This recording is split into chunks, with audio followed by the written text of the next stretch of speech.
ఈరోజు క్రైస్తవుడు అనే మాటకు అర్థం ఏమిటో తెలుసా? చాలామంది ఏమనుకుంటున్నారు తెలుసా? వీళ్ళు మతం మారుస్తారండి అంట. క్రైస్తవుడు అంటే మతం మార్చేవాడంట. చూడండి ఎంత దారుణమో. నేనే మిమ్మల్ని డైరెక్ట్గా అడుగుతున్నాను, మీరు చెప్పండి, దేవునికి మతం ఉంటుందా?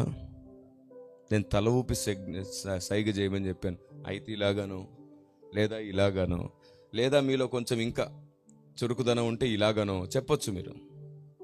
దేవునికి మతం ఉంటుందా? దేవునికి కులం ఉంటుందా? దేవునికి రంగు తారతమ్య భేదాలు ఉంటాయా? దేశానికో దేవుడు, రాష్ట్రానికో దేవుడు, గడప గడపకో దేవుడు, కులానికో దేవుడు ఉంటాడా? కాదు కదా. దేవునికి మతం లేనప్పుడు నేను దేవుణ్ణి ప్రకటిస్తే మతం ఎలా మారుతుంది? దేవునికి కులం లేనప్పుడు నేను దేవుని నమ్ముకుంటే కులం ఎలా మారుతుంది? ఒకసారి ఆలోచించి చూడండి. దేవునికి ఏ మతం ఉండదు, దేవునికి ఏ సాంప్రదాయం ఉండదు.